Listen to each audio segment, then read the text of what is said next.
Spoštovani veterani, ob dnevu miru vsako leto ponavljamo sporočila, v katere verjame in je vedno verjela velika večina človeštva, da mir med narodi in državami ni samo odsotnost vojne, ampak je tudi način življenja, ki preprečuje vojne.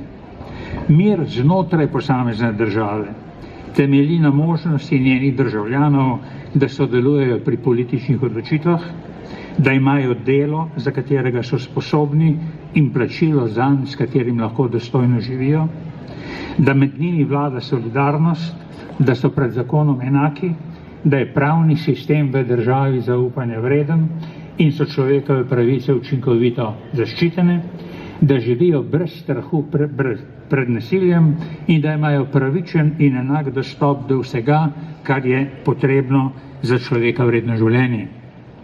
Mir med narodi in državami temelji na sožitju, prijateljstvu in solidarnosti med njimi, reševanju konfliktov brez nasilja in sposobnosti doseganja kompromisov.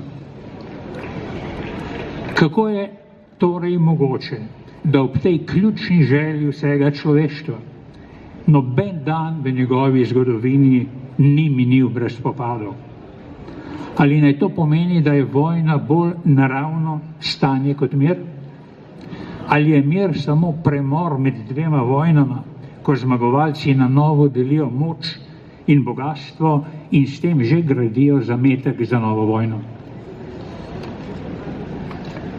Očitno je, da želja in zahteva 99% vseh zemljanov ni dovolj, da bi oblastna manjšina še vedno menila, da je nekatere interese mogoče rešiti samo z vojno.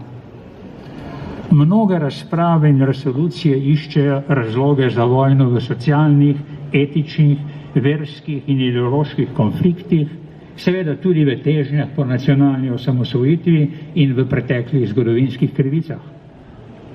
V teh razlagah se razglašamo mi, pripadniki tako imenovane zahodne civilizacije, za dobro stran v spopadih, za osvoboditelje, za branilce demokracije in človekovih pravic. Vendar gre v večini primerov zgolj za izgovore za vojno. Vojne se ne pričenjajo od spodaj, ne začenjajo jih tisti, ki v vojni postanejo topovska hrana. Sprožijo jih tisti, ki imajo moč in sredstva za bodočo zmago in ki obvladujejo metode za netenje strahu in sovraštva med ljudmi. Gospodarji vojn v vojnah ne trpijo, pač pa kujejo dobičke. V večini primerov je temeljni motiv za vojne pohlep velekapitala. Na vsakem vojnem prizorišču najdemo njegove prstne odtise. Kdo so torej ključni krivci za vojne, o katerih nikoli ne govorimo?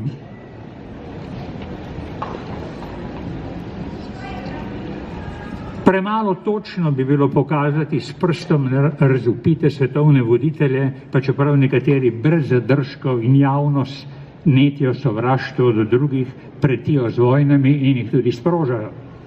Tudi ni dovolj, če jim pridružimo še voditelje z uglajeno diplomatsko govorico, ki vstopajo v različne vojne koalicije.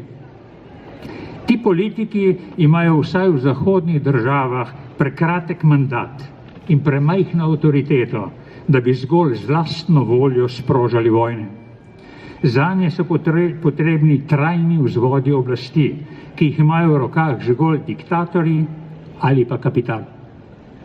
V našem delu sveta je to kapital, ki je v marsikateri državi, še zlasti v velesilah, pridobil nedemokratični trajni mandat za vladanje, ki ga izvaja preko vsakokratne politične garniture. Mnogi svetovni politični voditelji igrajo dvojno igro. Razglašajo cilje, da bi bili vsi ljudje enaki in bi živeli dostojno življenje, da nihče ne bi ostal zadaj, da bi gradili zeleni planet, obene pa skrbijo, da se ti cilji ne uresničujejo. Sprevrženo je, da imajo prav države, ki so aktivno vmešane v večino vojn, glavno besedo v mednarodnih organizacijah, ki sestavljajo pozive k miru. Zato njihove resolucije ne imenujejo in ne obsojajo pravih krivcev za vojne, pač pa se zadovoljujejo z abstraktnimi pozivi k miru, v katerih tudi nas, običajne državljane, delajo za soodgovorne. Vzvišenemu govoričenju o miru ne sledijo aktivnosti, ki bi mir zagotovile. Kadarkoli sta ogrožena njihov denar in blaginja, bogate države sabotirajo prizadevanja za človeško dostojanstvo in dostojno življenje vseh. Kakšno je današnje stanje? Del človeštva, kamor spadamo tudi državljani Slovenije, živi v miru in se predaja individualizmu, politični apatiji, potrošništvu in utvari, da se mu vojna ne more zgoditi. Drugi del sveta živi v skoraj nenehnem vojnem stanju, revščini in bolezni. Mnogi kazalci kažejo, da tudi naš mir ni stabilen. Narašča razkorak med revnimi in bogatimi. Peščica ljudi, ki ima v lasti večino svetovnega bogatstva, si želi prilastiti še preostanek. Vzpostavlja se kultura sovraštva, izmišljajo se krivci in sovražniki, bliža se okoljska katastrofa, napoveduje se eksodus milijonov ljudi zaradi ekonomskih in podnebnih razmer. Zahtevane pravice za najrevnejše se razglašajo za grožnjo razvoju in konkurenčnosti gospodarstva. V družbi upada empatija in solidarnost, razgrajuje se socialna država. Predlogi socialnih reform se zapletajo v birokratskih mlinih, tolerirajo se davčne utaje multinacionalk, davčne oaze še naprej cvetijo, saj najbolj koristijo prav tistim državam, ki imajo moč, da bi jih ukinile. Mednarodna sodišča preganjajo kršitev človekovih pravic zgolj v revnih državah. Ukrepi za ohranitev okoljskega ravnovesja so nezadostni, izsekujejo in požigajo se gozdovi, uporaba gnojil in pesticidov je intenzivna. Poskusi, da bi rast in razvoj povezali s spoštovanjem človekovih pravic, se vsakič znova izjalovijo.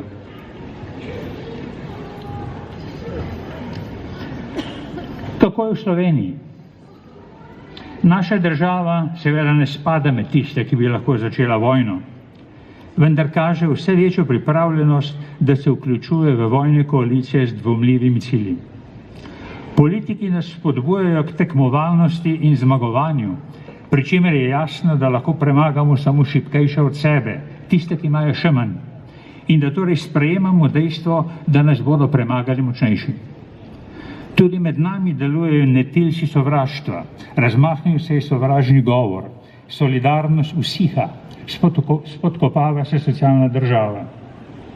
Res je, da se besedno, kot danes, mnogi zavzemamo za pravice posameznikov in deprivilegiranih manjšin, vendar ne storimo nič več kot to.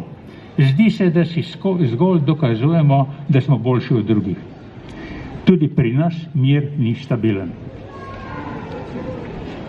Kaj bi bilo potrebno storiti? Potrebne so velikanske svetovne spremembe, takšne, kot jih v zgodovini še ni bilo. Potrebno je ustaviti pohlep. Rasti ni mogoče v nedogled zagotavljati na račun drugih in na račun našega planeta. Potrebno je splošno soglasje, da je sedanji gospodarski model dosegel mejo, nad katero je oškodovanje zemlje nepopravljivo. Doseči moramo omejitev proizvodnje in porabe. Take odločitve ne more sprejeti posamična država. Potreben je dogovor velikega števila držav, zlasti velesil, pri čemer lahko važno vlogo odigra Evropska unija.